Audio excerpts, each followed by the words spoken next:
Ukraine's president is drawing a hard line. After a meeting with U.S. President Donald Trump at Mar-a-Lago, Volodymyr Zelensky made it clear Ukraine will not withdraw from its territories as part of any peace deal with Russia. "We can't just withdraw," Zelensky said. "It's against our law. But it's not only the law. People live there. 300,000 people. We can't lose those people." Speaking to Fox News, Zelensky called his December 28th meeting with Trump productive, saying talks have accelerated work on a revised peace plan, now nearly complete, except for one issue: territory.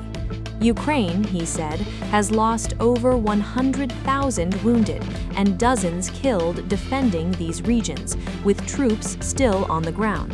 As a compromise, Kyiv has proposed a demilitarized free economic zone, with both sides pulling forces back several kilometers.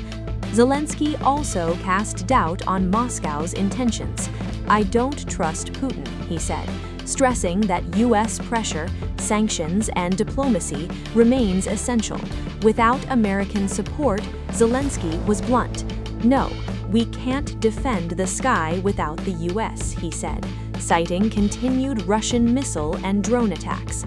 Ukraine is now seeking 15-year NATO-like security guarantees from Washington, ideally backed by Congress. At the same time, Zelensky rejected Russia's claim that Ukrainian drones targeted Vladimir Putin's residence, calling it a lie, meant to justify new strikes.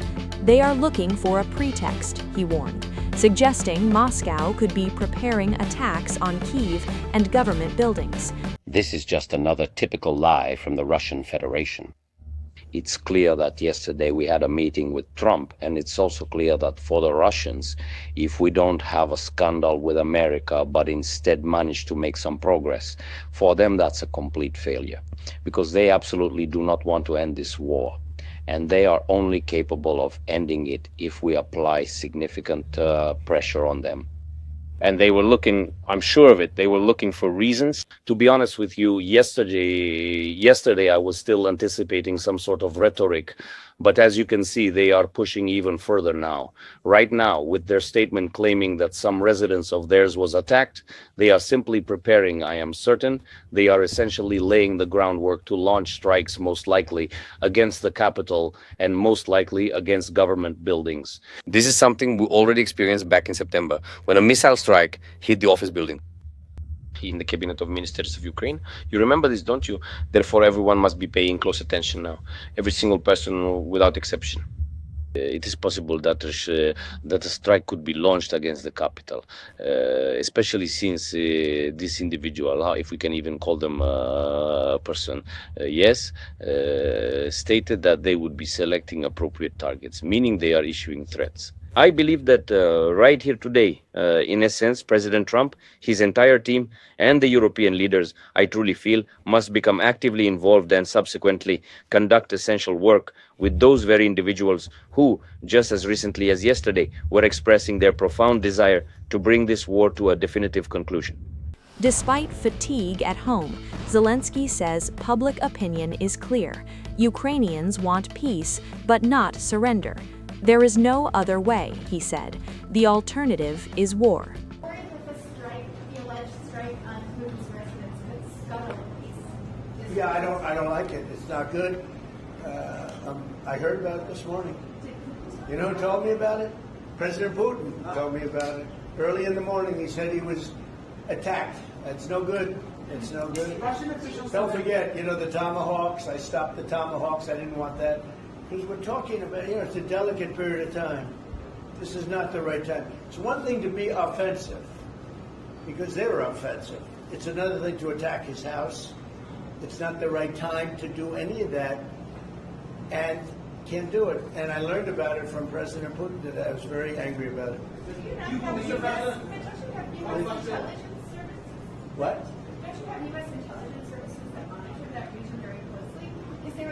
Well, it came out. Well, we'll find out. I mean, you're saying maybe the attack didn't take place. It's possible too, I guess. But President Putin told me this morning it did. During the night of December 28 to 29, 2025, the Kyiv regime launched a terrorist attack using 91 long-range unmanned aerial vehicles against the state residence of the President of the Russian Federation in the Novgorod region.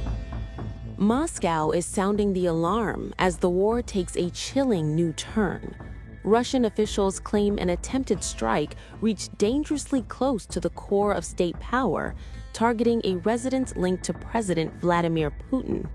If confirmed, the allegation would shatter long-held red lines, sending shockwaves through Russia's security establishment and forcing the conflict into uncharted, perilous territory. According to Moscow, dozens of long-range drones were launched overnight toward the site in the Novgorod region, but Russian air defenses intercepted them all. Officials said there were no injuries and no damage. Still, the Kremlin treated the claim as significant. Lavrov described the alleged attack as an act of state terrorism and said Russia's military had already identified potential targets for a response. He warned that Moscow would review its negotiating position even as it continues to participate in talks aimed at ending the war. During the night of December 28 to 29, 2025, the Kyiv regime launched a terrorist attack using 91 long-range unmanned aerial vehicles against the state residence of the President of the Russian Federation in the Novgorod region. All unmanned aerial vehicles were destroyed by the air defense systems of the Russian Federation's armed forces. No information has been received regarding casualties or damage from UAV debris. We would like to draw your attention to the fact that this particular action was carried out during a period of intensive negotiations between Russia and the United States concerning the settlement of the Ukrainian conflict. We want to make it clear that such reckless and irresponsible actions will certainly not be left without a response. The specific targets for retaliatory strikes and the precise timing of their execution by the Russian armed forces have now been definitively determined. Putin's top ally, Yuri Ushakov, further states that U.S. President Donald Trump was shocked and outraged by Ukraine's alleged attack on Putin's residence.